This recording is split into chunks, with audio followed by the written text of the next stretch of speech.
नमस्कार आदाब दोस्तों, मैं साजिद मलिक हूं और आज हमारे साथ में जो हमारे पॉडकास्ट के मेहमान हैं, वो जो मेहमान है उन्होंने सोशल एक्टिविस्ट करते हैं। वही जो मेहमान है, ये वो मेहमान है जिन्होंने हाथरस कांड को जब हुआ था, एक लड़की जो थी, जो रेप पीड़ित थी, उसकी आवाज को उठाने के लिए गए थे। लेकिन उसकी आवाज को उठाने के साथ साथ उन्होंने उसकी आवाज तो बड़ी दमदाई से उठाई थी, लेकिन खुद ने उसकी आवाज के साथ साथ खुद करीबन करीबन 3 साल के आसपास की जेल काटी है। जो सोशल एक्टिविस्ट हैं, इन्होंने इसके साथ साथ में CANRC के दौरान जो प्रोटेस्ट हुए थे, जब आवाज मुस्लिमों की आवाज उठाई थी, वो भी हमारे साथ में मेहमान है। उनका नाम है अतीकुर रहमान साहब। और अतीकुर रहमान साहब को आज मेरे को लगता है कि लोग भूलते जा रहे हैं। इन्होंने अपनी जिंदगी के 3 साल सिर्फ लोगों के काम के लिए दे दिए, लेकिन आज के टाइम में लोग इनको भूलते जा रहे हैं।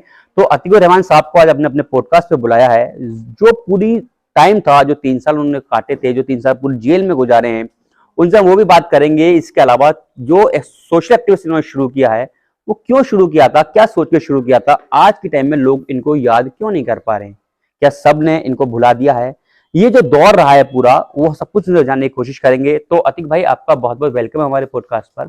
अतीक भाई, पहले तो आपसे ये जानना चाहेंगे कि जो आपने सोशल एक्टिविज्म जो शुरू किया था, वो कब किया था? अस्सलाम वालेकुम दोस्तों, मेरा जो एक्टिविज्म है, सोशल एक्टिविज्म का जो मैं कार्य किया, ये 2014 और उसके आसपास में स्टार्ट किया और 2020 तक आते आते एक हाईलाइट इशू बन गया।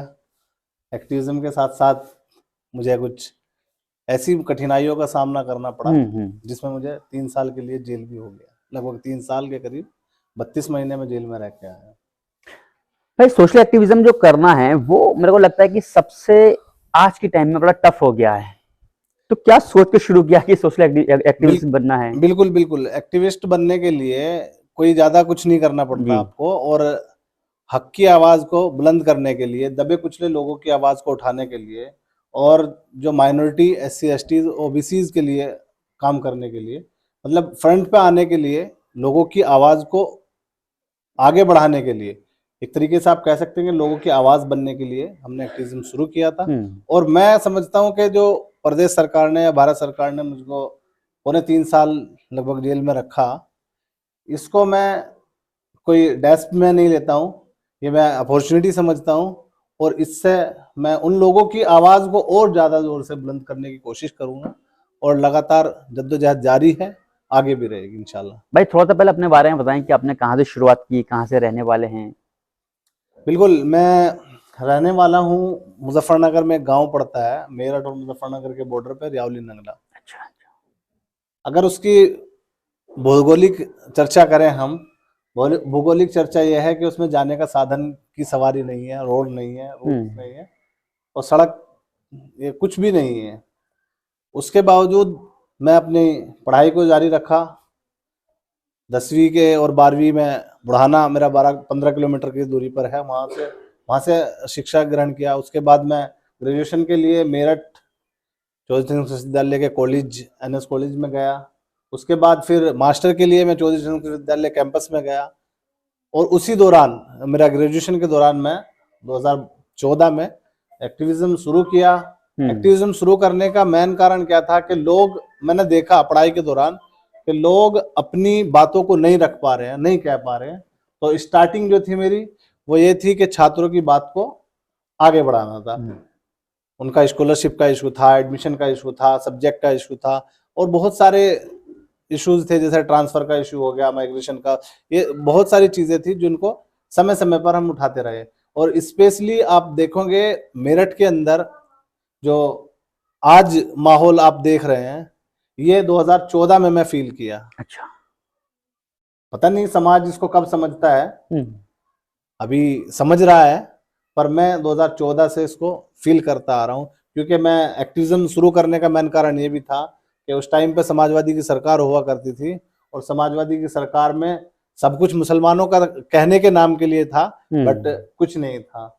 वहां पे जो छात्र संघ का इलेक्शन होता था, उसको अगर आप देखेंगे तो वहां पे संयुक्त सचिव की जो पोस्ट होती थी, वो आपको दी जाएगी, बाकी के अध्यक्ष और महामंत्री का जो उसको दूसरे लोग लड़ेंगे। तो कहीं ना कहीं पार्शलिटी जो समाज के साथ आ रही थी। फिर SC ST का स्कॉलरशिप का इशू हुआ, तो इसमें लगातार मैं मुद्दों को उठाता रहा। इसमें मॉब लिंचिंग का भी इश्यूज थे जिनको मैं समय समय पर उठाता। निर्भया कांड का जो 2012 में हुआ था उसके इशू में संबंध में कई बार किया। उसके बाद फिर 2019 में ये CNRC का जो बहुत बड़ा मोमेंट शुरू किया गया, उसको चलाया गया, उस पर लोगों को समझाया गया और उसमें लोगों ने अपने उसको समझा और फिर लोग मतलब यहाँ तक कि सड़क पे आए और अभी सरकार को बैकफुट पे जाना पड़ा। और मैं समझता हूँ कि इस एक्टिविज्म से लोगों के अंदर जागरूकता लाने का जो हमने काम किया उसको हम कंटिन्यू करेंगे। और मेन कारण यही था कि हम लोगों को जागरूक कर पाए और अभी कर रहे हैं। पूरी तरह लोग जागरूक नहीं है।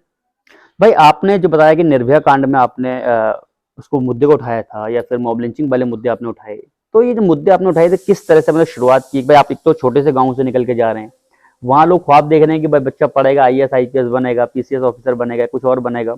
वहाँ आप सोशल एक्टिविज्म कर रहे हैं जो खुद अपने आप में बहुत टफ चीज मेरे को लगता है माना जाता है।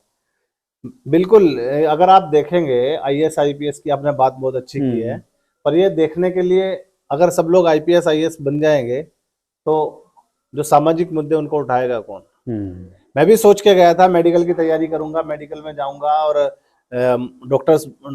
डॉक्टर की प्रैक्टिस करूंगा, बट वहां जाके मुझे कुछ और देखने को मिला। और मैं समझता हूँ कि 12th के बाद या ग्रेजुएशन के बाद लोगों के अंदर मैच्योरिटी जो आती है वो उधर से मुझे गेन हुई।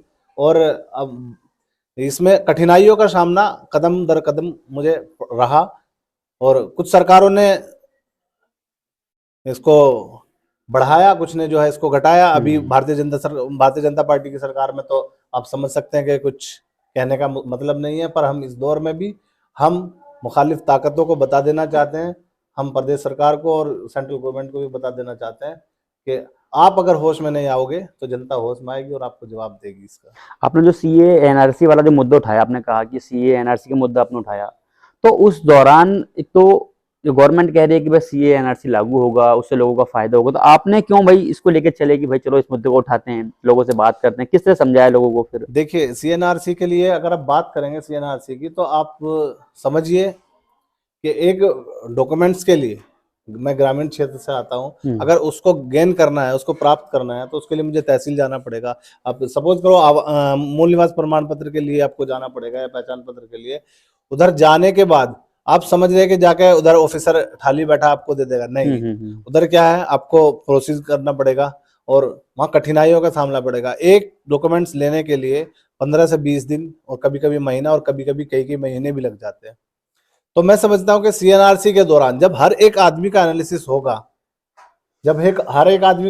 होगा, तो आप समझ सकते हैं कितना समय की बर्बादी है, कितने लोगों को सुसाइड करना पड़ेगा। क्योंकि हमसे पहले जो CNRC को इम्प्लीमेंट किया गया वो आसाम के अंदर किया गया। आसाम में 3 बार में CNRC को करने की कोशिश की गई और तीनों बार में एक बहुत मोटा अमाउंट उधर उस पर खर्च हुआ और रिजल्ट क्या निकला? डाक के 3 पात्र। आप समझिए कैसे। आसाम में जब फर्स्ट CNRC हुई तो 1 करोड़ के ऊपर लोगों के नाम डिफाल्टर में आ गए, जिसमें कई सारे गवर्नर जो अलग अलग स्टेट में थे, एट प्रेजेंट उस टाइम पे थे, उन लोगों के नाम आ गए, वाइस चांसलर के नाम आ गए, मतलब वो डिफाल्टर हो गए। फिर क्या किया वहां की सरकार ने कि ये यहाँ पे सक्सेस नहीं है, इसको दोबारा से करेंगे। दोबारा शुरू किया तो दोबारा में 40 लाख लोगों का नाम लिस्ट में आया सामने। अब वो एक जो उसके पीछे CNRC का जो जहां से भी कॉन्सेप्ट आया है, मैं समझता हूं कि इसको एक ओछी मानसिकता के तहत लिया गया है, क्योंकि इसमें इनका टारगेट किया था कि हम एक समुदाय को हाशिए पर ले आएंगे और उसको बाहर कर देंगे। हालांकि ऐसा पॉसिबल नहीं है, लोग लड़ेंगे उसके लिए और लड़ रहे हैं। तो जब दूसरा एनालिसिस किया गया तो एनालिसिस में 40 लाख लोगों के नाम डिफाल्टर में आ गए। उन डिफाल्टर में जब 40 लाख लोगों के नाम आ गए तो उसमें भी कई MLAs, मिनिस्टर्स और कई सारे लोगों का नाम, अगर आप असम की NRC को पढ़ेंगे तो आप समझ जाएंगे। उसके बाद तीसरी बार में इन्होंने एनालिसिस किया, तीसरी बार में भी 19,50,000 कुछ लोगों का नाम डिफाल्टर में आ गया। और इस बार लोगों ने बहुत मेहनत की और कोशिश की, जद्दोजहद की कि हमारा नाम डिफाल्टर में ना आए। तो इसमें मुस्लिम समुदाय के 6 लाख लोग थे, बाकी यहाँ भी ये मार खा गए। क्योंकि यहाँ 13 लाख समथिंग लोग जो थे वो नॉन मुस्लिम थे। नॉन मुस्लिम थे। अब मुझे मुस्लिम से और हिंदू से कोई लेना देना नहीं है। मैं कहना चाहता हूं कि जो भी जहां से भी ये कॉन्सेप्ट आया, उस कॉन्सेप्ट को अगर आप क्लियरली समझेंगे तो आपको समझ आएगा कि कहाँ इसमें कमी है। और समझिए, एक प्रक्रिया को करने के लिए 3 टाइम उसको दोहराया गया, 3 टाइम में भी कोई रिजल्ट नहीं लिख रहा, तो उसके बाद ये सीए लेके आ गए, सिटीजन अमेंडमेंट एक्ट, सीए जो था, सीए जिसको बोलते हैं। उसमें क्या था कि अब जो इनका मनसा थी वो तो पूरा नहीं हो रहा था, कि अब जो ये कह देगा कि मेरे फादर, ग्रैंडफादर या उनके पूर्वज ये पाकिस्तान, अफगानिस्तान, बांग्लादेश या दूसरे देशों से आए थे, तो उसको हम भारत की नागरिकता दे देंगे, वो एक एफिडेविट देगा। ऐसा सोच के ये लोग आ गए थे उसमें,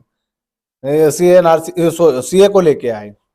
पर उसमें भी आप समझिए, एक ओछी मानसिकता के तहत भारत का संविधान कहता है कि हम भारत के लोग भारत के अंदर कभी भी धर्म के नाम पे, जात के नाम पे, क्षेत्र के नाम पे, भाषा के नाम पे भेदभाव नहीं करेंगे। इनका क्या है कि इन्होंने 4-5 कंट्रीज को लिस्ट में रखा, और 4-5 कंट्रीज में 4-5 कास्ट को। अच्छा, ये समझने की चीज है। पाकिस्तान में मुस्लिमों का शोषण नहीं है? नहीं है क्या? हाँ, वहां भी है। अफगानिस्तान में नहीं है क्या? बांग्लादेश में नहीं है क्या?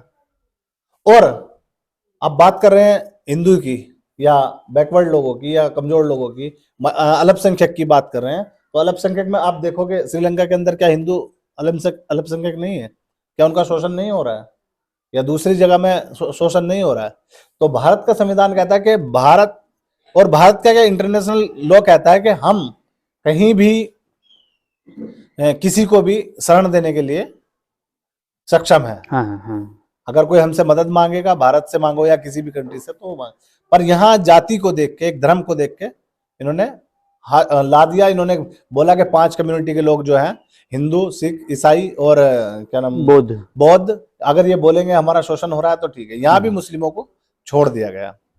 और जब ये सीएनआरसी का पूरी प्रक्रिया असम के अंदर हुई, असम को अगर आप भौगोलिक देखेंगे, दृष्टि से देखेंगे, तो आप पाएंगे कि 3% की आबादी, भारत का 3% आबादी का हिस्सा जो असम का क्षेत्र है, उस आबादी पर 51,000 करोड़ रुपया लगभग खर्च किया गया। एक प्रक्रिया में 17,000 करोड़ रुपए के ऊपर खर्च हुआ। 3 टाइम हुआ, 3 टाइम में 51,000 करोड़ रुपया का है।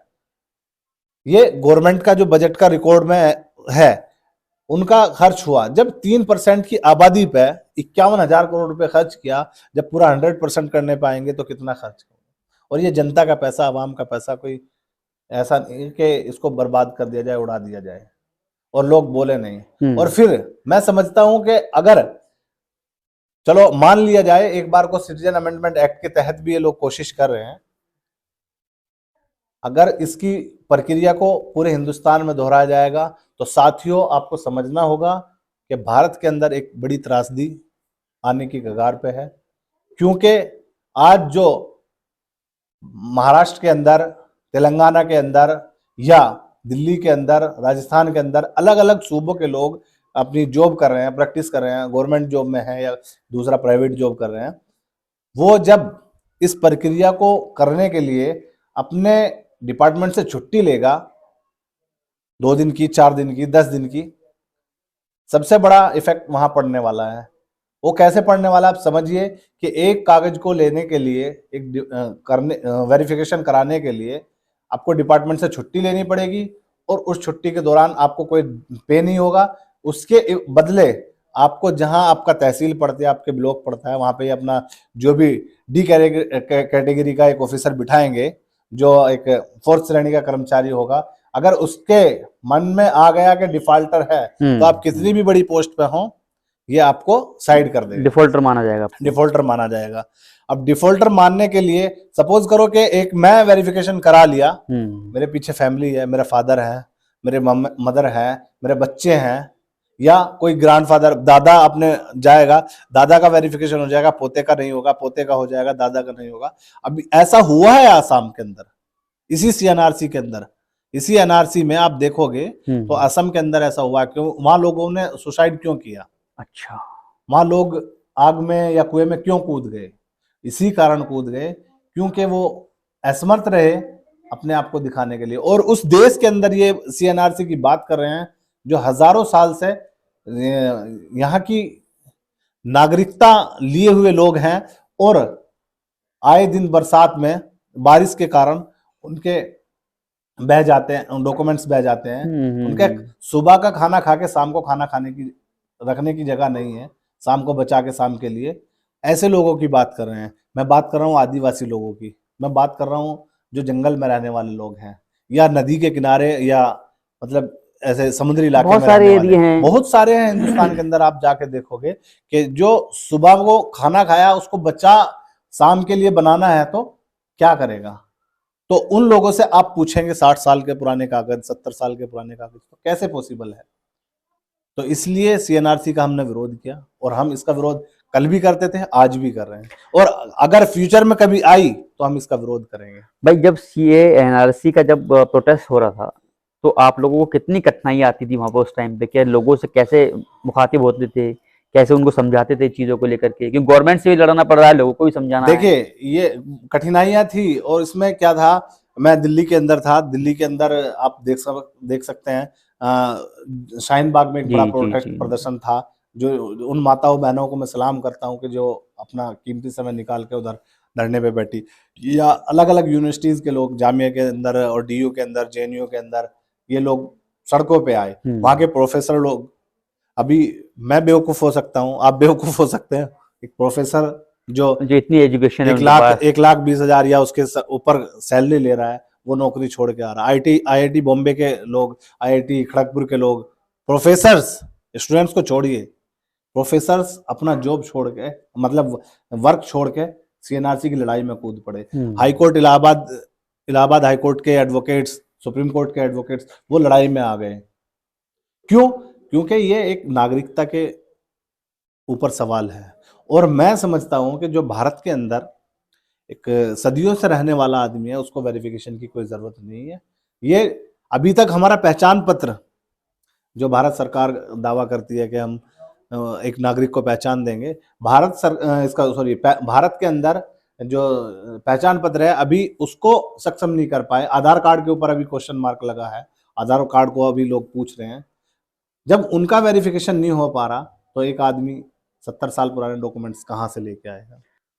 भाई जब आपको डिटेन किया जाता है, हम वो जानना चाहते हैं कि, और लोग भी जानना चाहते हैं, जब डिटेन करते हैं पुलिस आपको, तो क्या पुलिस का रवैया क्या रहता है? किस तरह का बिहेव करती है जो प्रोटेस्टर होते हैं उनके साथ में? पुलिस का रवैया डिटेन के दौरान क्या रहता है कि ये एकदम एंटी, एकदम मुखालिफ, जैसे देशद्रोही या कुछ इस तरह का ऐसे शब्दों को मैं सुना है। पुलिस कहती है, पुलिस के जो लोग होते हैं वो कहते हैं, अधिकारी नहीं कहते। अच्छा, अधिकारी नहीं कहते हैं, लोअर कैटेगरी के लोग हैं वो कहते हैं। अच्छा। दूसरा क्या है, जब अरेस्ट किया जाता है तो आप नहीं, समझिए कि आप देशद्रोही हैं। अभी थोड़ा सा हमें डिटेन का बताएं कि डिटेन के वक्त क्या कहती है पुलिस, और फिर अरेस्टिंग के वक्त क्या कहती है पुलिस?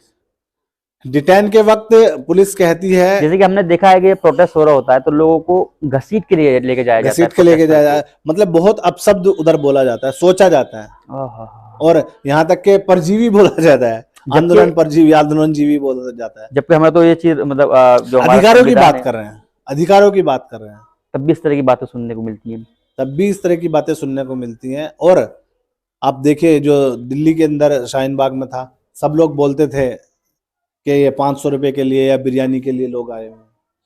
वही लोग पहलवानों की कुश्ती के दौरान भी थे, आपने भी देखा, हमने भी देखा, पूरे देश ने देखा, जो लोग ऐसा बोलते थे। तो मेरा यहाँ एक छोटा सा जुमला, मुझे एक शेर याद आ रहा है, लगेगी आग तो आएंगे कई गलजद में, यहाँ सिर्फ मेरा मकान थोड़ी है, अभी आप इंतजार करो, अभी मैं परेशानी में हूँ। उसके कत्ल पे मैं चुप था, मेरे कत्ल पे आप चुप हो, अगला नंबर आपका है। भाई जब अभी आप बता रहे थे कि जब पुलिस अरेस्ट करती है और डिटेन के बाद में, अरेस्ट के टाइम क्या कहती है पुलिस, जो बात करती है उन लोगों से? अरेस्ट के टाइम भी जो मतलब रवैया है पुलिस का, बहुत मतलब डिटेन और अरेस्ट का तो आप समझेंगे कि बहुत जमीन आसमान। अगर डिटेन के दौरान 80% आपके साथ मानसिक उत्पीड़न है तो अरेस्ट के टाइम में उसको 100% और 110% आप ले जा सकते हैं। किस तरह की बात करते थोड़ा मेरे साथ मुझे देशद्रोही बोला गया, मुझे कटवा बोला गया, जबकि मुझे कोर्ट ने अभी तक ऐसा कुछ नहीं ऐसे बोला, नहीं बोला कुछ। और एंटी लॉयर ने नहीं बोला, अभी गवर्नमेंट ने नहीं बोला है, बट ये पब्लिक और जो पुलिस के अधिकारी कर्मचारी लोग हैं वो लोग ऐसा बोलते हैं। उसके बाद जो मीडिया है हमारा, मीडिया रही सही कसर पूरी कर देता है। जब आप समझ सकते हैं कि हाथरस के अंदर, जब मैं हाथरस जाने की कोशिश की तो देखा, आपने देखा, पूरी दुनिया ने देखा कि जिस मीडिया को हाथरस में नहीं घुसने दिया, वही मीडिया हम पे अगले पल आतंकवादी का टैग लगा रही है। उसी दौरान, उन्हीं घंटों के दौरान। वो एक एक एक आप लड़का, उस सोच को आप देखिए कि जिस समाज के लिए आप लड़ रहे हैं, उसी समाज के लोग मीडिया में बैठे हैं, उसी समाज के लोग सरकार के अंदर हैं, और वो ऐसा सुन रहे हैं और बोल रहे हैं। भाई जब ये चीज सुनने को मिल रही थी, जैसे कि अभी हमने आपसे पूछा कि डिटेन करते हैं फिर अरेस्टिंग करते हैं, पहली बार जब आपको अरेस्ट किया था किस मामले में किया था, और तब पुलिस का रवैया किस तरीके था आपके साथ में? देखिए, मैं बताना चाहूंगा, मैं जो जेल काट के आया हूँ, मेरा कोई इशू इतना बड़ा नहीं था जिसको बनाया गया। इशू ये था कि एक दलित बालिका को शोषण किया गया, उसके साथ रेप किया गया, और जो उसको, हाथरस वाला जो कांड हाँ, है वही कह रहे हैं? हाथरस जी, केस में मैं अरेस्ट हुआ, उसी में 3 साल, पौने 3 साल काट के आया। एक बालिका के साथ में शोषण हुआ, और उसके बाद उसके साथ में जो पब्लिक ने, जो मतलब कोप्स, मतलब कल्प्रिट थे, अपराधी लोग थे, उन्होंने जो किया, उसके साथ जो सरकार ने अपराध किया, वो बड़ा अपराध था मेरी नजर में। क्योंकि किसी भी व्यक्ति को, किसी भी डेड बॉडी को आप जब प्रताड़ित कर रहे हैं, टॉर्चर कर रहे हैं, और समाज की नज़र में आप क्या समझते हैं? आप समझिए कि हिंदुस्तान के अंदर हिंदू मैथोलॉजी के अकॉर्डिंग सूर्यास्त के बाद अंतिम संस्कार अलाउ नहीं है। जब सूरज डूब जाता है। सूरज डूबने के बाद अंतिम संस्कार नहीं करते हैं, और मुखाग्नि जो देगा परिवार का कोई सदस्य देगा। अच्छा। यहाँ रात को 12 बजे एक बालिका के ऊपर पेट्रोल डाला जाता है और आग लगा दी जाती है, जबकि 100 मीटर की दूरी पर परिवार के सदस्य, भाई, माँ और उसके जो रिश्तेदार थे, वो चिल्ला रहे हैं कि हमारा एक बार अंतिम दर्शन करने दो और मुखाग्नि का अधिकार दे दो। अगर इस तरह का शोषण होगा तो हम लोग बोलेंगे, हम लोग सवाल उठाएंगे, भारत सरकार से भी, और हम पब्लिक से भी सवाल करेंगे। आज उसका जल रहा है तो आप चुप हैं। रही बात मेरी अरेस्टिंग की, तो आप समझिए, मैं मुस्लिम होने के नाते जो जेल काट के आया, मैं इसको फील कैसे करता हूं। देखिए, 2 तारीख को राहुल गांधी उधर जाने की कोशिश कर रहे थे। अच्छा। 2 अक्टूबर 2020 को राहुल गांधी उधर जाने की कोशिश कर रहे थे, उनका काफिला, जिनके साथ धक्का मुक्की की गई, अपोजिशन के बड़े लीडर हैं, उनके साथ धक्का मुक्की की गई। 3 तारीख को जयंत चौधरी जो उधर जाने की कोशिश कर रहे थे, उस परिवार से मिलने की कोशिश कर रहे थे, उनके साथ लाठीचार्ज हुआ। 4 तारीख को चंद्रशेखर रावण, अच्छा। जो आजाद समाज पार्टी के लीडर हैं, वो उधर जाने की कोशिश कर रहे थे, उनको डिटेन करके मुजफ्फरनगर छोड़ा गया। 5 तारीख को अतीकुर रहमान और उसके साथियों को जेल छोड़ा गया। उनको मुजफ्फरनगर या उनके साथ धक्का मुक्की लाठीचार्ज क्यों हुआ पहले 3 लोगों के साथ? क्योंकि वो हिंदू थे, और एक मुस्लिम था, जैन चौधरी, राहुल गांधी और चंद्रशेखर रावण, भीम आर्मी वाले, उनका बदतमीजी हुई थी, उनके साथ बदतमीजी हुई। वो हिंदू थे, तो इसलिए उनको धक्का मुक्की देकर उनको हटा दिया। अच्छा। 5 तारीख को अतीकुर रहमान को और उसके साथियों को मुस्लिम होने की वजह से जेल छोड़ दिया। भाई आपके साथ में कौन कौन था? मैं था, मेरे साथ में सिद्दीक कप्पन एक जर्नलिस्ट हैं, आईजो मोहतम के जर्नलिस्ट थे, और मसूद अहमद जामिया का स्टूडेंट था, और एक आलम था जो टैक्सी ड्राइवर था। उनको चारों लोगों को जेल छोड़ा गया सिर्फ मुस्लिम होने की सजा। मैं यहाँ समझता हूँ कि मुस्लिम होने की सजा हमको दी गई, क्योंकि हमें भी डंडा फटकार के भगाया जा सकता था। और जिस दिन से हमारा अरेस्टिंग हुआ, उससे पूरा केस को पलट के रख दिया गया। भाई जब आप जा रहे थे अरेस्टिंग के टाइम पर, जब जैसे कि आप यहाँ से निकले होके, तो आपको कहाँ अरेस्ट किया गया था फिर? हमें मानटोल प्लाजा से अरेस्ट किया गया। तो क्या अरेस्टिंग किसने की थी, मतलब किस ऑफिसर ने की आपकी वहाँ पर? अरेस्टिंग करने के लिए, रैंक करने के लिए आप समझिए कि एसपी डॉक्टर गौरव ग्रोवर, अच्छा, और श्रीचंद, एसपी देहात श्रीचंद उधर थे, और एसपी दोनों लोग, उनके अंडर में पूरी टीम थी, कई थानों की फोर्स थी। मानटोल प्लाजा को ब्लॉक किया हुआ था, एक एक गाड़ी को एनालिसिस करके निकाल रहे थे। अच्छा अच्छा अच्छा। हमें क्या था, हमने सोचा कि हमें अगर रोकेंगे, पहली बात तो रोकेंगे तो डिटेन करेंगे, क्योंकि डिटेन हम पहले हो चुके थे कई बार। तो हमने सोचा डिटेन करेंगे तो छोड़ देंगे 1-2 घंटे में। उसके लिए हमें 32 महीने जेल काटनी पड़ी। जब अरेस्ट किया तब क्या कुछ किसी ऑफिसर ने कुछ बोला आपको अरेस्ट हमें करने कुछ में? नहीं पूछा, हमें बोला कि आप अभी वेट करो। अच्छा। हमारी गाड़ी दिल्ली की तरफ घुमा दी, अच्छा, वापस कर दिया आपको वापस जाइए। दिल्ली की तरफ कर दिया। तो हमने सोचा थोड़ा सुकून का सांस लिया कि हो सकता है कि हमें छोड़ दिया जाए अच्छा और अच्छा। वापस भेज दिया जाए। बट उधर से एसपी देहात ने कोई फोन डायरेक्शन जो इनको ऊपर से मिल रहा था, कहीं अच्छा, मतलब डायरेक्शन कहीं और से आ रहा था डायरेक्शन इनके से कहीं पास। और से था। और उसके पास फोन आया, मैसेज आया, और मैसेज में मैं देख रहा हूँ गाड़ी में हम्म। वो बैठने जा रहा है, खिड़की एक हाथ से खोला है तो एक हाथ से मैसेज देख रहा है।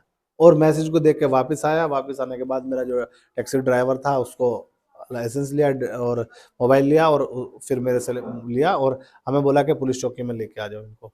अच्छा जो अच्छा। पुलिस दरोगा थे और इंस्पेक्टर थे, उनको पुलिस चौकी में, वही मार्ट बराबर में पुलिस चौकी है, वहां पे लेके लगा दिया। सुबह 10 बजे हमें ये घटनाक्रम हुआ, और 10 से 5 बजे तक हमारा कोई इन्फॉर्मेशन नहीं है, कुछ नहीं है क्या है। कोई कुछ बात नहीं कर रहा है। हाँ, बात नहीं कर रहा है। अगर पूछने की कोशिश करें, क्योंकि हर 10 मिनट में 15 मिनट में हम किसी ना किसी ऑफिसर से या पुलिस वाले से पूछने की कोशिश कर रहे हैं, तो वो क्या बोल रहे हैं, अभी 5 मिनट में 10 मिनट में बता दें। अच्छा। बट 5 बजे तक कुछ नहीं बताया। 5 बजे के बाद जो एजेंसीज आनी शुरू होती हैं, और वो सिलसिला पूरी रात चलता है। किस किस तरह की एजेंसी? एजेंसी जितनी भी इंक्वायरी एजेंसीज हैं, इंटेलिजेंस की है, आईबी की है, और आपका एलआईयू है, और इंडियन आर्मी का एजेंसी है, एसटीएफ है, एटीएस है, अलग अलग एजेंसी। मैं समझता हूं कि 24 ग्रुप, मतलब 2 पेयर में वो लोग थे, तो 24 ग्रुप ने मेरे से पूछताछ की, जिसमें से जो मैं एनालिसिस किया 14 ग्रुप 14 एजेंसीज मुझे नाम बताए गए कि इन लोगों के हैं। साइबर क्राइम है, साइबर सेल है, अरे और बहुत, मतलब कोई, मैं समझता हूं कि भारत की कोई एजेंसी जो इंक्वायरी करने के लिए बची हो, सब उधर आए थे। उधर पूछताछ की, और रात में सब कुछ मिला। पूछताछ की और मोबाइल सर्च किए, और रात में कुछ नहीं मिला। सुबह इंस्पेक्टर ने बोला कि आप पूरे दिन पूछते रहोगे। 9 बजे वो एक एजेंसी एटीएस वाला ऑफिसर बोला कि अभी 5 मिनट दीजिए। वो बोला नहीं नहीं, अब कुछ नहीं है, अभी जाने दो, और तुम तो पूरे दिन पूछोगे, कुछ नहीं मिलेगा। तब वो मुश्किल से लेके, क्योंकि उसको प्रेशर था कि 24 घंटे के अंदर अगर कोर्ट में प्रेशर नहीं किया तो सवाल खड़ा हो जाएगा। पुलिस के ऊपर जो था जिन्हें हाँ, अरेस्ट किया आपको, उसने मतलब किया। डिटेन किया हाँ, आपको। डिटेन किया। हम्म। उसने उधर ले जाके हमें 10 बजे के करीब एसडीएम कोर्ट में पेश किया, और एसडीएम ने को बोला 151 में पेश किया गया। 151 में पेश किया, तो 151 में एसडीएम बोला क्यों इनको नहीं छोड़ा गया, तो वो बोला कि कोई नहीं आया। अब अच्छा। एसडीएम ने हमसे पूछा कि हाँ भाई क्यों नहीं आया। मैं बोला साहब 24 घंटे से ज़्यादा इधर मैं डिटेन में हूँ, हिरासत में हूँ, और अभी तक मुझे ना तो फ़ोन करने दिया गया, अच्छा। और ना ही मेडिसिन दी गई। मैं हार्ट पेशेंट हूँ। मैं अभी तक कोई मेडिसिन नहीं दी, और मानसिक उत्पीड़न बहुत किया है। अगर आप चाहेंगे तो अभी आप फ़ोन कराइए, मैं 1 घंटे में आपको जमानत प्रोवाइड करता हूँ, अभी हो जाएगा, या फिर पर्सनल बॉन्ड पे आप हमें छोड़ दीजिए। हमारा गाड़ी घोड़ा मोबाइल जो भी आपको कुछ लेना है वो आप ले लीजिए, हम्म। और हम आपको जमानत देते हैं। तो एसडीएम ने क्या बोला कि इनको ले जाओ, और कोई आएगा तो हम छोड़ देंगे, अच्छा, ऐसा हमें बोल के अस्थायी जेल जो जो बना रखी थी उन लोगों ने वहां पर। क्वारंटाइन सेंटर था, अच्छा अच्छा उधर अच्छा। ले जाके हमें छोड़ दिया गया। उधर छोड़ा गया तो मेरा फैमिली वाले उधर गए होंगे, पता नहीं। जो उधर गए ने बता रहे कि हम लोग गए, तो इनको सही जवाब नहीं दिया गया अच्छा। कि कहाँ से क्या है। अभी कभी बोलते हैं कि जेल चले गए, कभी बोलते हैं डिस्ट्रिक्ट कोर्ट चले गए, कभी इस तरीके से पूरा दिन चला गया। अब 6 तारीख का ये घटनाक्रम है। 7 तारीख को 2 बजे के आसपास अस्थायी जेल पे, जो टेम्परेरी जेल बनाई हुई थी, उधर गाड़ी लगती है। गाड़ी लगने पे जो मतलब सिक्योरिटी है उसको अगर आप देखोगे, एक बड़ी गाड़ी अच्छा। जो पुलिस मतलब बंदी को लेके जाती है, वो गाड़ी लगती है। उसमें एक आदमी के ऊपर 2 गनर और ब्लैक कमांडोज ये सब लगा के रखा है। आपके साथ में? हमारे आप साथ लोग में, टीम चारों लोगों के साथ में? हमारे 4 लोगों के साथ में। उन चारों लोगों को गाड़ी लगती है, गाड़ी में बिठाया जाता है, और कोर्ट लेके जाया जाता है, डिस्ट्रिक्ट कोर्ट में सीजीएम के यहाँ पेश किया जाता है। सीजीएम के यहाँ जब पेश किया जा रहा था हमें, तो आप समझिए कि लगभग 100 मीटर का दायरा है, जो गाड़ी खड़ी है और कोर्ट का गेट है, उसके कंपाउंड पूरा पुलिस से और वकीलों से भरा हुआ है। अरे और दोनों तरफ रस्से लगे हैं, ब्रेक कमांडोज हैं, और कोई ऑफिसर मैं समझता हूँ कि जो मान नहीं हो, डीएम, एसडीएम और कमिश्नर या इलाके का जो भी मतलब पुलिस का इंस्पेक्टर थे, थाने के सीओ, मतलब डिपार्टमेंट का कोई आदमी ऐसा नहीं है जो वहां ना हो। सब लोग उधर हैं, और उधर हमारा मुंह दबाने की कोशिश की गई, बोलने की कोशिश की गई। मीडिया वालों ने पूछा, वकीलों ने पूछा कि क्या कुछ कहना चाहोगे। हमने बताया कि हमें निर्दोष फंसाया जा रहा है, तो उसमें मुंह दबाने की कोशिश की, जिसमें किसी ऑफिसर ने हाथ से हटाने की भी कोशिश की कि बोलने दो जो बोल रहे हैं। अच्छा अच्छा, ऑफिसर हाँ, नहीं कहा है, किसी ऑफिसर ने ऐसा भी बोला, इनको बोलने हाँ दो। बोलने दो, क्या बोल रहे हैं, ऐसा नहीं करो। बट उसके बावजूद भी हमें कोर्ट में पेश किया गया। कोर्ट में पेश किया गया तो सीजीएम ने जो ये पेपर उधर कोर्ट में सबमिट किया था, उसको देखते हुए बोली लेडीज सीजीएम थी, वो इंस्पेक्टर से बोली कि कौन इसका आईओ है और क्या इसमें कर रहे हो, बताओ क्या है, क्या मामला है। तो जो लास्ट की लाइन थी उसको पढ़ने के लिए बोला कि लास्ट की लाइन बताओ क्या है। तो लास्ट की लाइन में लिखा था कि देशद्रोह की और ये सब चीजें जो है करते हुए पाए गए, इनकी गाड़ी से पंपलेट में इनको दंडात्मक कार्रवाई की जाए, ऐसा बोल के उसमें था।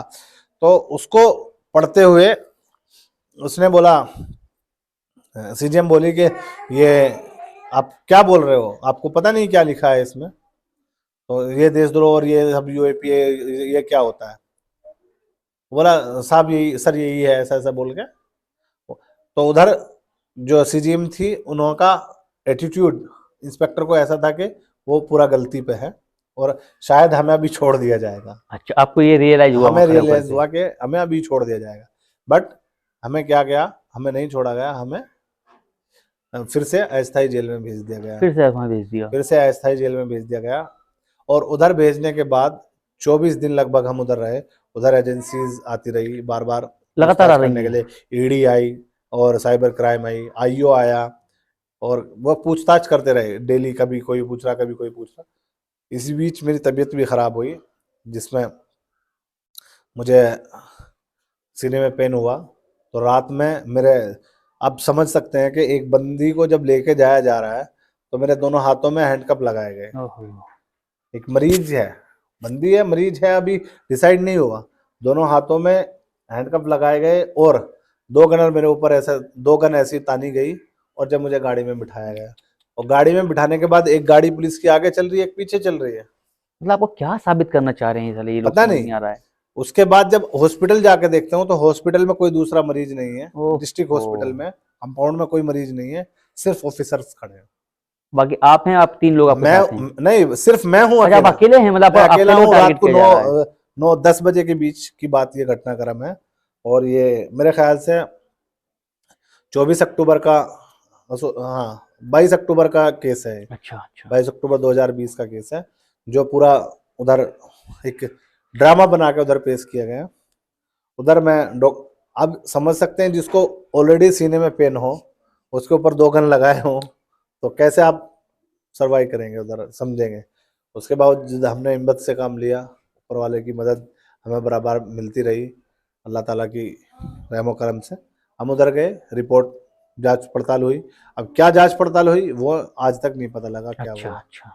बट डॉक्टर ने, मैंने सुना अपने कानों से, वो जो पुलिस ऑफिसर है और जो आईओ मुझे उधर दिखा थे, यहाँ तक के डीएम भी, वो बोला कि साहब ये मर जाएगा, आप इस हालत में इसको लेके आए, आपके ऐसा लिए वो कहा जा बोला। रहा है? हाँ, उसके बावजूद भी मुझे वापस से जेल भेज दिया, मेडिसिन दिया, जेल भेज दिया। भाई मतलब जो टेम्परेरी जेल थी? टेम्परेरी जेल थी। 2 दिन के बाद जो क्वारंटाइन का टाइम पूरा हुआ, उनका डबल क्वारंटाइन आपके लिए किया गया? हमारे लिए डबल था, जबकि हमारे साथ हमसे जो जिस दिन हम हुए थे अरेस्ट, वो लोग जा वो चुके थे? लोग जा चुके थे। उसके बाद डबल उनको रखा जा रहा था, जो कोरोना उनको निकल जा रहा था, कुछ हो रहा था, तो उनको रखा जा रहा था, या पूछताछ जिनसे होनी थी, तो हमें पूछताछ की वजह से उधर रोका गया। उसके बावजूद हमें जेल भेज दिया गया। जेल भेज दिया तो एसडीएम का फ़ोन आया, 14 दिन के अंदर फ़ोन आता है, और उधर वीसीआर के लिए हमें फोन किया गया, मतलब जेल एडमिनिस्ट्रेशन को। जेल एडमिनिस्ट्रेशन डिप्टी जेलर ने हमें बुला के बात किया। उधर बोला आप जमानती नहीं भेजा अब तक कोई। मैंने कहा अभी तक बात नहीं हुआ मेरा। अच्छा, बात नहीं करने दे रहे हैं आपको बिल्कुल भी? 24 दिन तक कोई बात नहीं है। फैमिली से कोई कांटेक्ट नहीं है? फैमिली से कोई कांटेक्ट नहीं है, लॉयर से कोई कांटेक्ट नहीं है। अरे जबकि भारत का संविधान, भारत का कानून कहता है कि किसी की भी व्यक्ति को 24 घंटे के अंदर कोर्ट में पेश किया जाएगा और उसके फैमिली मेंबर से बात कराई जाएगी। अभी 14 दिन तक क्या 29 दिन तक कोई बात नहीं कराई। तो 29 दिन तक कोई कांटेक्ट नहीं होने दे 29 रहे दिन हैं? तक कोई कांटेक्ट नहीं है। जब हमारी फाइलें हाई कोर्ट में और सुप्रीम कोर्ट में सिद्दीकअप्पन की फाइल गई, अच्छा, तब जाके ये लोग प्रशासन जागा, एडमिनिस्ट्रेशन जागा, तब हमें बुला के फोन किया गया और दूसरी प्रक्रियाएं चली। हमने वकील को बताया, आपने इस तरीके से पूरा घटनाक्रम जो था वो बताया, तब आगे कार्रवाई बढ़ पाई केस की। उसके अलग मेरा स्वास्थ्य लगातार गिरता जा रहा था, जिसको लेके कई बार हमारे एडवोकेट्स ने और हमारे घर वालों ने कई बार डीएम को, यहाँ के प्रदेश सरकार को, भारत सरकार तक को चिट्ठी लिखी है, NHRC को चिट्ठी लिखी। अच्छा, बट उस पर कोई कार्रवाई नहीं हुई। कोर्ट में कई बार मुद्दा उठाया, डिस्ट्रिक्ट कोर्ट में, उसको टालते रहे। यहाँ तक कि आप समझिए कि 22 अगस्त 2021 में मुझे और मेरे साथियों को ईडी कोर्ट में पेश करने के लिए लखनऊ लेके जाया जा रहा था। अच्छा, ईडी केस में उसके पहले हम कई बार जा चुके थे ईडी कोर्ट में। ईडी कोर्ट में 22 अगस्त को मैं इसलिए बता रहा हूँ क्योंकि 22 अगस्त में जब मुझको जेल से निकाला गया तो मैं फिट फॉर था। अच्छा, और 6 किलोमीटर या 7 किलोमीटर चलने के बाद मेरे चेस्ट में पेन हुआ और पेन इतना भयंकर था कि मुझे अपनी जान के लाले पड़ गए और मैं गाड़ी की सीट से, गाड़ी के केबिन में जो फर्श होता है उस पर आ गया और पसीने में तर हो गया। और मेरे जो साथ वाले बंदी लोग थे उन्होंने मुझे दबाया वबाया, हवा किया। यहाँ तक कि जो सिपाही लोग उसमें थे केबिन के अंदर, वो भी कोई पानी दे, कुछ कर, ये कर और एडमिनिस्ट्रेशन को फोन कर, अपने जो सीनियर्स थे, क्योंकि जो हमारी गाड़ी चलती थी लखनऊ जाने के लिए एक फ्लीट चलती थी और साथ में एक गाड़ी मतलब हमारी गाड़ी जाती थी, उसके साथ में एक फ्लीट जाती थी। 4 लोगों के लिए 15-16 आदमी उसमें सुरक्षा में जाते थे। उसके बाद जब ये पूरा घटनाक्रम हुआ तो मेरा चेस्ट पेन बढ़ता गया। ये आगरा से 4-5 किलोमीटर पहले कोई खंदरौली पड़ता है, खंदौली पड़ता है, तो वहां पे लेके गए, CHC लेके गए। CHC में डॉक्टर ने इनको गुस्सा किया और बोला कि मेरे बस में नहीं है, आप डिस्ट्रिक्ट हॉस्पिटल लेके जाइए। डिस्ट्रिक्ट हॉस्पिटल लेके गए तो वहां भी डॉक्टर गुस्सा किया और बोला कि 4 घंटे मुझे रिकवर करने की कोशिश की, नहीं हुआ तो बोला कि हायर सेंटर लेके जाइए। अच्छा, हायर सेंटर में क्या मिला मुझे, हायर सेंटर नहीं, ये बोला कि SN मेडिकल कॉलेज लेके जाइए। SNPG लेके मुझे गए, Sanjay Gandhi medical, Sarojini Naidu PG college में मुझे लेके गए। तो उधर जाके डॉक्टर ने रात को 12 बजे मुझे ये बोल के डिस्चार्ज किया कि इनको हायर सेंटर की जरूरत है, 3 स्टेज से हायर सेंटर की जरूरत है। अच्छा। और ऐसा बोल के मुझे भेजा जा रहा है। ये डिस्ट्रिक्ट हॉस्पिटल में मुझे रोक दिया गया, बाकी मेरे 3 साथियों को आगे मूव कर दिया गया। उसके बाद जब मैं रात को 12 बजे डॉक्टर ने बोला कि इनको हायर सेंटर की जरूरत है, तो मैं उनको डॉक्टर को बोला कि मेरा इलाज 2010 से इस जगह चलता है, एम्स में चलता है, आप अगर पॉसिबल हो तो यहाँ कर दीजिए। वो एम्स के लिए रिकमेंड कर दिया और higher centre Sanjay Gandhi PG college Lucknow के लिए, SGPGI के लिए भेज दिया। बट उधर मुझे जो सिक्योरिटी वाले लोग थे, जो मेरे सिक्योरिटी में थे 4-5 लोग, उन्होंने क्या किया कि जेल जाएंगे, जेल से एम्बुलेंस लेंगे, पैसा लेंगे, तब तुम्हें लेके एम्स जाएंगे। ओफो, मतलब डिले कर रहे हैं और इमरजेंसी के दौरान मुझे ले जाके जेल में छोड़ दिया गया। जेल एडमिनिस्ट्रेशन लेने के लिए तैयार नहीं है। रात को 2 बजे जेल एडमिनिस्ट्रेशन लेने के लिए तैयार मना कर रहा है, बिल्कुल मना कर रहा है। बट इन्होंने कुछ DM को कहीं इधर उधर फोन किया, सिफारिश किया, तब जाकर डॉक्टर्स ने मुझे उधर एंटर किया। और उसके बाद 42 दिन कंटिन्यू में इंतजार किया। जब मेरा हाई कोर्ट 42 दिन में बाद मेरी फाइल सुनी गई हाई कोर्ट में, तो हाई कोर्ट ने 48 घंटे का समय दिया।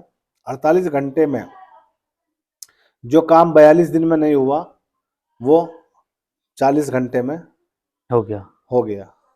मतलब आपको इतना दिन, इतना इमरजेंसी केस में वो वहीं मतलब रखे हुए हैं। इमरजेंसी केस में 42 दिन मुझे एक एक दिन का एक एक पल का इंतजार था। मुझे उस दौरान कई बार पेन भी हुआ और बहुत सारी परेशानी हुई। उसमें बदले में मुझे क्या मिला? जेल की इमरजेंसी। हाय जो जेल का हाय। हॉस्पिटल है वो मुझे नसीब आया। बट अल्लाह का रहम करम रहा और लाखों लोगों की दुआएं रही, उनसे मैं बचा रहा। अल्लाह के रहम करम पे अल्लाह को कुछ और मंजूर था तो उठा के मुझको 42 दिन के बाद जब ये ऑर्डर आया तो रातों रात मुझे जेल से पेपर वर्क किया गया और सुबह 6 बजे जेल से निकाला गया और सीधा एम्स में भर्ती कराया गया। फर्स्ट डे एम्स वालों ने नहीं लिया, सेकंड अच्छा। डे उधर किया। अब उधर जाके भर्ती किया, भर्ती करने के बाद ऑपरेशन हुआ। मेरा ओपन हार्ट सर्जरी 1 फुट के करीब कटा है, ओफ। यहाँ से यहाँ तक पूरा ऑपरेशन है। तो इसको करने के बाद मैं लगभग 29 दिन उधर रेस्ट पे हूँ और 29 दिन में डॉक्टर मुझे बार बार रूटीन पे चेकअप कर रहा है और फॉलो कर रहा है, देख रहा है। उसके बावजूद ये जेल का सिपाही और जो मेरे सुरक्षा में लगे लोग थे, ये बार बार कोशिश कर रहे हैं कि इसको डिस्चार्ज करा के जल्दी से घर जाएं, वापस लेके चले जाएं। वापस लेके चले अरे। जाएं। 3 बार डॉक्टर ने मेरा डिस्चार्ज पेपर, डिस्चार्ज समरी जो है फाड़ा है। 3 बार अच्छा। फाड़ दिया कि तुमको डॉक्टर। पता है जेल जाएगा, तुम करोगे केयर वहां इसकी। मतलब इतना क्रिटिकल सिचुएशन में ये लोग मुझे डिस्चार्ज करा के आखिरकार 29 दिन बाद डॉक्टर जो है छुट्टी पे चला गया और ये डिस्चार्ज करा के मुझको करा लिया इन लोगों ने वहां से। डिस्चार्ज करा लिया और जूनियर डॉक्टर से डिस्चार्ज करा के मुझे जेल ले आए। जेल लाने के बाद मुझे फरवरी 2022 में फिर से, हाँ, ये 27 नवंबर 2021 को मेरा ऑपरेशन हुआ जो अल्हम्दुलिल्लाह सक्सेस हुआ। उसके लिए मैं, जिस कोर्ट ने भी मुझे ये आदेश दिया उसका आभारी हूँ, कृतज्ञ हूँ। और वो सक्सेस हुआ। उसके साथ साथ 22 फरवरी 2022 में मुझे फिर से एक प्रॉब्लम, न्यूरो का प्रॉब्लम हुआ। अच्छा। न्यूरो का प्रॉब्लम होने के बाद ये जेल एडमिनिस्ट्रेशन मुझे एम्स लेके गया, उधर से रिकवर किया। 3 दिन में एम्स में रहा। उसके बाद मुझे फिर से जेल भेजा गया और फरवरी में पेपर वर्क किया गया जल्दी, फरवरी और मार्च में। और 24 अप्रैल को मुझे 2022 को 24 अप्रैल 2022 को मुझे लखनऊ जेल शिफ्ट कर दिया गया। अच्छा, ये मतलब कंडीशन, उसी कंडीशन में थे जबकि अभी भी, कोर्ट थोड़ा ने मुझे इलाज के, प्रॉपर इलाज के लिए बोला था, उसके बावजूद वहां भेज दिया उधर गया, शिफ्ट कर दिया आपको। उधर शिफ्ट कर दिया। और मेरा केस पूरा मेरे साथियों को दिसंबर में सेंड कर दिया था एम्स के लिए, उसको लखनऊ के लिए। लखनऊ के लिए। हाँ। और मुझे अप्रैल में कर आपको दिया अप्रैल गया। में किया गया है। और उसके बाद आप समझिए कि अप्रैल से मुझे फॉलोअप के लिए जाना था एम्स के लिए, क्योंकि ऑपरेशन वहाँ हुआ तो रूटीन फॉलोअप वहाँ होना था। 3 महीने के बाद बुलाया, 6 महीने के बाद बुलाया, साल भर के बाद, बट ये नहीं भेजा उधर से। अच्छा। उस दौरान मेरी जो दवाई एम्स से मैं लेके गया था, वो दवाई मेरी खत्म हो गई। और 26 अगस्त 2022 को मुझे ये मेडिसिन ना मिलने की वजह से, मेडिसिन खत्म हो जाने की वजह से एक अटैक आया। ओहो। और उस अटैक में लगभग मेरी कहानी खत्म थी। पर बचाने वाला अल्लाह ताला बहुत बड़ा है। किसकी दुआओं से और किससे रहम करम से मुझे बचाया अल्लाह ताला ने, वो एक बड़ा, एक मौजिज़ा था मेरे लिए। और मेरे लिए क्या, जो जेल का डॉक्टर था लखनऊ जेल का और दूसरे लोग, उनके लिए मौजिज़ा था। डॉक्टर्स का कहना यह था, जो जेल के डॉक्टर्स थे, कि हमने यहाँ से डेड बॉडी पर साइन किया था। ओफो। लास्ट स्टेज में था क्या, ये जो है रेलवे क्रॉसिंग तक कहानी खत्म हो जाएगी, वापिस अच्छा, आएगा। उन्होंने पहले ही साइन कर दिया, बंदा बना करके लेटर पे मतलब डेड बॉडी लिखा नहीं, मतलब बट इनको ये कंफर्म हाँ, हो गया कि मतलब ज्यादा लंबा जा नहीं ज्यादा पाएंगे लंबा ये। नहीं जा पाएगा और इसको घर जाएगा, मतलब अभी कहानी खत्म हो गई इसका। बट मुझे जेल ले जाया गया, सॉरी हॉस्पिटल ले जाया गया। हॉस्पिटल ले जाके मेरा चेकअप हुआ और ये मेडिसिन दिया गया, तो उसमें मुझे रिकवर मिला। रिकवर में क्या था कि 5 दिन में मेरा जो है रूटीन करने की वजह से होश आया और रिकवर अच्छा। होने के बाद 5-7 दिन के अंदर मेरा फोटो वायरल हो गया।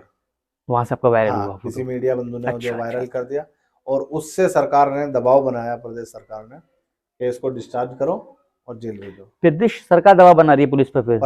सरकार दबाव बना रही है कि 10 दिन में केजीएमयू में रहा अच्छा। और 10वें दिन मुझे डिस्चार्ज करके मेरे घर वालों को बोल के कि दूसरे डिपार्टमेंट लेके जाएंगे न्यूरोलॉजी, वहां ना ले जाके जिप्सी में डाला।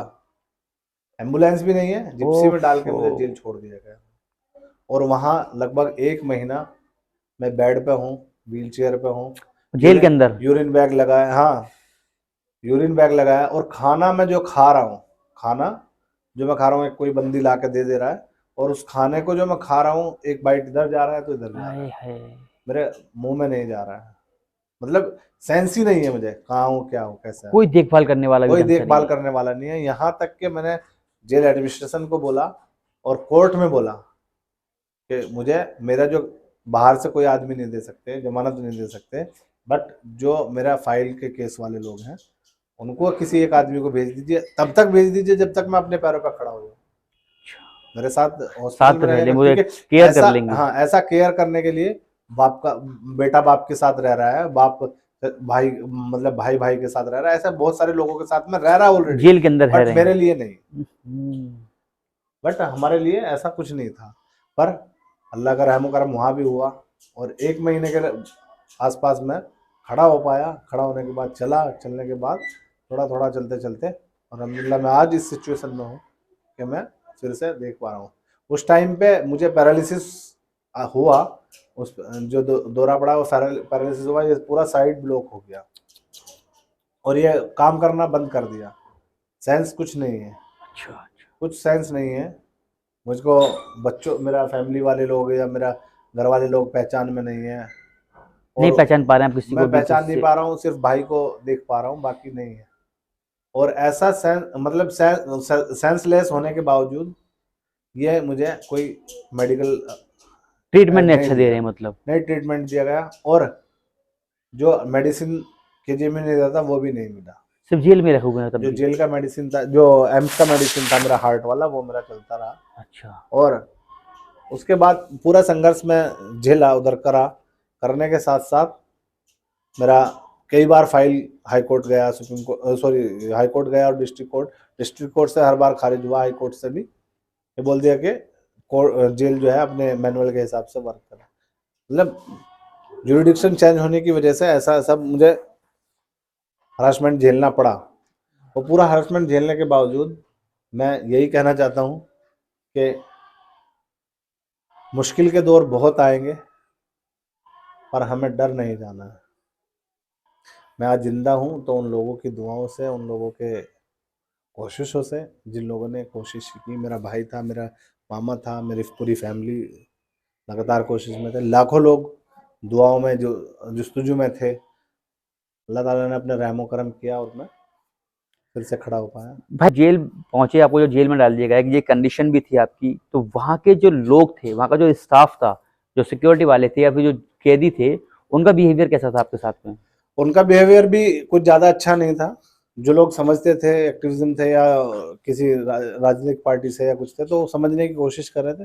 पर ज़्यादा लोगों का आज भी सवाल यही है कि आप लोग क्यों गए थे, कैसे गए थे। क्या वहाँ भी मुल्ला शब्द सुनने ये को मिलता था? सब सुनने को मिला। क्रांतिकारी बनेंगे। और ये एक चीज और आप समझिए कि राजनीतिक बंदी को अलग रखने की व्यवस्था करने का हमारा कानून कहता है। अच्छा। बट यहाँ हमें अलग नहीं रखा गया। हमें रेपिस्टों के साथ, मर्डरों के साथ, और जो बालिकाओं के पोक्सो के केस थे, बालिकाओं के, बालकों के साथ शोषण किए हुए लोग, उनके साथ रखा गया। और मानसिक जो टॉर्चर कर रहे मतलब थे। टॉर्चर करते थे, ऑटोमेटिक टॉर्चर होते थे, और जो मानसिक लोग थे उनके साथ हमें रखा गया। ओफो, उनके साथ में आपको रखा गया है वहां उनके पर? साथ में तो वो तो उनका बिहेवियर तो बड़ा गंदा रहता होगा आपके उनका साथ में। बिहेवियर बहुत गंदा, गाली बकरे तो, और ये और टॉयलेट में से, नाली में से उठा के कुछ भी खा ले रहे हैं, उन लोगों के साथ में हम रखा गया। इतना गंदा मतलब इन लोगों ने आपके साथ बर्ताव किया है? बहुत ज्यादा शोषण किया गया, और मैं अभी भी फिर भी कहूंगा कि मैं शोषण से डरने वाला नहीं हूँ। मैं हक के लिए, हम लोग हक के लिए लड़ने वाले लोग थे, अभी भी लड़ रहे हैं और इंशाल्लाह आगे भी लड़ेंगे। भाई आप तो जेल में थे, एक लड़ाई आप जेल के अंदर लड़ रहे थे, एक लड़ाई आपका परिवार लड़ रहा था, जो बाहर से लड़ रहा था। बिल्कुल। जब बाहर आए होंगे तब मिले होंगे, पूछा होगा, तो माँ भी होती हैं, बीवी है, बच्चे हैं, भाई हैं, फादर होते हैं, उन लोगों ने क्या क्या बताया कि कितनी जंग लड़ी उन्होंने बाहर आकर के? देखिए, एक बंदी जो होता है उसको क्या है, अरेस्ट किया और जेल में डाल दिया। जी। उसकी लड़ाई अभी इंडिविजुअल उसकी लड़ाई नहीं रही, अब वो लड़ाई पड़ती है परिवार वालों के ऊपर। परिवार वाले कोर्ट जाएंगे, कचहरी जाएंगे, उनको ऑफिसर्स का सामना पड़ेगा, उनको एडवोकेट्स का सामना पड़ेगा, उनको अलग अलग चीजों का एजेंसीज तो का सीधे सामना साधे लोग पड़ेगा। कोई मतलब सीधे नहीं। साधे लोगों का कभी कोई मतलब नहीं था। उसमें मेरे भाई ने और मेरे घर वालों लोगों ने बताया कि कितनी जगह इनको हरासमेंट किया गया, यहाँ तक कि पब्लिक के लोगों ने कुछ अब शब्द ऐसा बोला। क्या बोला वो लोगों ने, मतलब क्या बताया इन लोगों ने? ये इनके पास फंडिंग आया है और ऐसा ऐसा है, बहुत उड़ रहे थे, ऐसा मतलब आप समझ नहीं सकते। उन शब्दों का मैं यहाँ प्रयोग नहीं कर सकता जो लोगों ने हमारे बारे में बोला। गलत गलत बोला, हाँ, मतलब बहुत ज्यादा। उन्हीं लोगों में कुछ अच्छे लोग भी थे और ज्यादा लोग अच्छे थे, अच्छा। उन्होंने अच्छा बोला। तो जो जैसे, बट परिवार ने बहुत कठिनाइयों का सामना किया। आपको याद होगा सितंबर में, सॉरी अगस्त 2022 में, 27-28 अगस्त को, जिस टाइम में मुझे पैरालिसिस हुआ और मैं हॉस्पिटलाइज्ड हुआ, उसी टाइम में मेरे घर पर रेड पड़ रहा है। ओहो हो। 150 से ज्यादा पुलिस के अधिकारी, मतलब कर्मचारी और अधिकारी लोग रात को 2 बजे मेरे घर आते हैं और मेरे घर से जो है मेरे फैमिली वालों के फोन और दूसरा इधर सर्चिंग वर्चिंग, ये बहुत ड्रामा किया। और गेट बंद है तो गेट ऊपर से जीना लगा, सीढ़ी लगा के वो अंदर घुस जा रहे हैं। अब समझिए कि जो लोग पहले से जेल में, उनके घर में आप जाके घुस रहे हैं। अब दूसरा क्या, अगर घर वाले पूछने की कोशिश कर रहे हैं तो उनको हाँ। बता रहे हैं कि अतीकुर रहमान भाग गया। अच्छा, ये कह जो रहे हैं जेल खड़ा से नहीं, भाग गया? जो खड़ा नहीं हो सकता, अरे रे। जो खड़ा नहीं हो पा रहा, वो भाग गया। मतलब ये क्या, अतीकुर इतना, रहमान को जेल से भगा दिया कह करके यहाँ हाँ, वो डाल रहे हैं, रेड ये मार रेड रहे हैं? डाल रहे हैं। पूरा गांव में दहशत था। 50-52 गाड़ियां जो है मेरे सराउंडिंग, गांव के सराउंड लगाई गई। ओफो। एक जीना पीछे से, सीढ़ी पीछे से लगाई आर्टिफिशियल, और एक इधर से लगा, आगे से लगाई। पूरा करके इधर आए, इधर सर्च किया, कुछ नहीं मिला, कुछ था ही नहीं। जब वो चले गए, अच्छा। उसके अलग जगह जगह चप्पे चप्पे पे परेशान किया गया। मेरा जो एक केस में था, उसको जमानत लगाई थी, उसके घर वालों को जाके, जमानती को जो जमानत दे रहा है, उसको बोल रहे हैं कि भाग जाएगा तो तुम कहाँ से दोगे, ओफो। जमानत हट जा रही है, जमानत नहीं दे रहे हैं लोग बाग। जमानत ही नहीं दे रहे हैं। भाइयों को भी परेशान किया जा रहा है इस बात भाइयों को को लेकर? परेशान किया जा रहा है, जो जमानत देने की कोशिश कर रहा है उसको परेशान किया जा रहा है। और हालांकि सब तरह के लोग हैं इस हिंदुस्तान के अंदर। लोगों ने और जमानत भी लगाई। अल्हम्दुलिल्लाह लोगों ने जमानत भी लगाई, और अभी लगभग 5 लोग हम बाहर भी हैं, 4 लोग, और 5 लोग बाहर हैं, 4 लोग अभी अंदर हैं।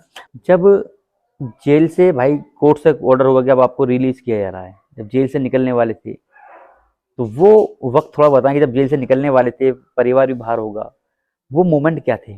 बिल्कुल, एक उम्मीद के साथ हम जेल से बाहर आ रहे थे, तो गेट पे हमें जेलर ने और डिप्टी जेलर ने बोला कि अभी ये सब एक्टिविज्म को और छोड़ दो, अच्छा।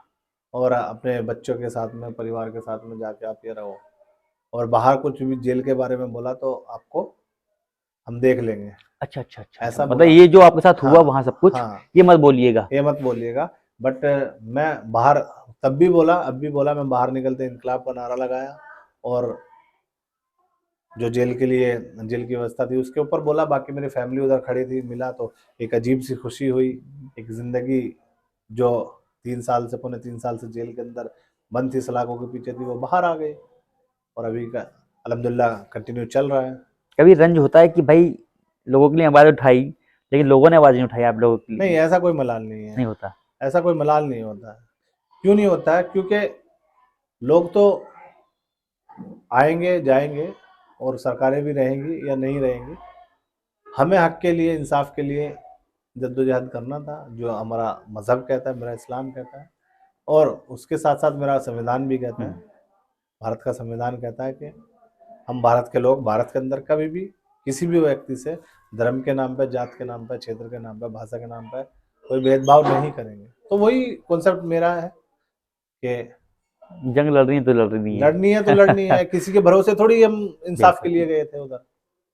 भाई अब पर लोगों को पता लगना चाहिए, लोगों को समझना चाहिए कि क्या हुआ, और क्या हो सकता है। कैसे जिंदगी गुजरी है वो वाली। बिल्कुल। अब जो जिंदगी है अब कैसी गुजर रही है, कि अभी भी मैं मानता हूँ कि अभी बहुत आसान नहीं है, अभी बहुत सारी चीजें अभी हैं, भी फियर नजरें है, अभी भी लगी हुई होंगी आपके अभी भी ऊपर। फियर है, और एजेंसीज अभी भी पीछे लगी हुई हैं, और मेरे फैमिली वालों को पुलिस वाले परेशान करके बोल के गए कि ऐसा नहीं करना, वो नहीं करना, ये नहीं करना, अभी भी ये सब डराते हैं। चीजें डराते हैं। और अभी भी फैमिली का बहुत सारी बाउंडेशंस हैं। फैमिली को चाहिए कि जो जैसा भी है बस अपने घर रहे। हाँ हाँ। फैमिली चाहती है, बट इंसाफ के लिए, हक के लिए हम आज भी खड़े हैं, कल भी खड़े थे और आगे भी खड़े रहेंगे इंशाल्लाह। तो अभी ये है कि जब फैमिली अभी कहीं कुछ देखते हैं तो लगता है चलो फिर चलेंगे, फिर इंकलाब का नारा लगाएंगे। बिल्कुल लगता है, फैमिली कहती है कि नहीं, फिर रुक जाओ अब। बिल्कुल लगता, बहुत सारी चीजों में फैमिली कहती है। फैमिली हाँ। तो फैमिली के दो कारण है। फैमिली मेरी डर नहीं गई है, अच्छा अच्छा, आज डर भी ही नहीं नहीं है डरी है। मतलब अभी फैमिली भी। आज भी नहीं डरी है। फैमिली आज भी अल्हम्दुलिल्लाह किसी भी मुसीबत को, किसी भी मुश्किल को फेस करने के लिए तैयार है। बट डर उनको क्या है, एक बीमार आदमी है, हाँ, दूसरा ट्रेवल लंबा है, ट्रेवल तो इसलिए थोड़ा सा, और सरकार भी है, थोड़ा सा माहौल को देखते हुए चलने की। बाकी फैमिली अल्हम्दुलिल्लाह आज भी मेरे साथ है, खड़ी तो है। डरती नहीं है फैमिली का, ठीक है करो, जो फैमिली ईमानदारी की बात उठानी तो उठाओ, ईमान, हक के लिए, इंसाफ के लिए कोई नहीं है। और लड़ना है मैं तो लड़ो। समझता हूँ कि फैमिली का, मेरी क्या किसी की भी फैमिली हम्म। हक के लिए, इंसाफ के लिए मना नहीं करेगी। तो अतिक भाई कुछ और बताना चाह रहे हो इसके अलावा? बस मैं यही कहना चाहूँगा कि जनता को, आवाम को इन मुश्किलों का सामना करने के लिए और मुश्किल दौर से गुजरने के लिए आगे आना होगा, सड़कों पे आना होगा, अपने हक की बात करना होगा। सीएनआरसी हो या दूसरे इश्यूज हो, उनमें आगे आना होगा। मॉब लिंचिंग हुआ, और मॉब लिंचिंग के साथ साथ आप समझ सकते हैं कि जो नफरत देश के अंदर फैलाई जा रही है या फैलाई गई है, वो सिर्फ हमारे तक सीमित नहीं रह गई है, वो सिर्फ सरकारी डिपार्टमेंट में नहीं रह गई है, वो अब पार्लियामेंट के अंदर घुस चुकी है। पार्लियामेंट के अंदर कटवा मुल्ला बोला जाता है, तो आप समझ सकते हैं कि अभी कहाँ बची होगी। बहुत बुरा हाल हुआ। पार्लियामेंट की 10 मीटर की दूरी पे, 15 मीटर की दूरी पे संविधान की कॉपी जला दी जाती है, तो आप समझ सकते हैं कि अभी कौन सुरक्षित है। इसके लिए आवाज उठाने शुरू करेंगे, आवाज उठा रहे हैं, हम उठा रहे हैं। हमें जो प्लेटफॉर्म मिलेगा हम उससे आवाज उठाने की उठाते कोशिश रहेंगे। कर रहे हैं, करेंगे और करते रहेंगे। बहुत बहुत शुक्रिया अतिक भाई आपका। तो दोस्तों हमारे साथ में अतिकुर रहमान साहब थे, जो हाथरस वाले कांड में उन्होंने पूरा डिटेल आपको बताई है, सबके सामने बताया कि किस तरीके का उन्होंने जो फेस किया, जो आवाज उठाई, लेकिन उसके बाद में उन्होंने किस तरह से सफर किया, किस तरह से जेल प्रशासन ने उनके साथ में ट्रीटमेंट दिया उनको, किस तरह से जो डिस्ट्रिक्ट जो एडमिनिस्ट्रेशन था उन्होंने किस तरह से उनका ट्रीटमेंट दिया। लेकिन आज कहीं ना कहीं हमें लगा कि लोग शायद ऐसे लोगों को भूलते जा रहे हैं। इसलिए हमने सोचा कि क्यों ना अपने पॉडकास्ट पर अतिकुर रहमान साहब को बुलाया जाए, जिनसे बात की जाए, ताकि लोग जान सकें उनके संघर्ष को, उनके स्ट्रगल को जान सकें कि उन्होंने किस लेवल का संघर्ष और स्ट्रगल किया था आपकी आवाज बनने के लिए।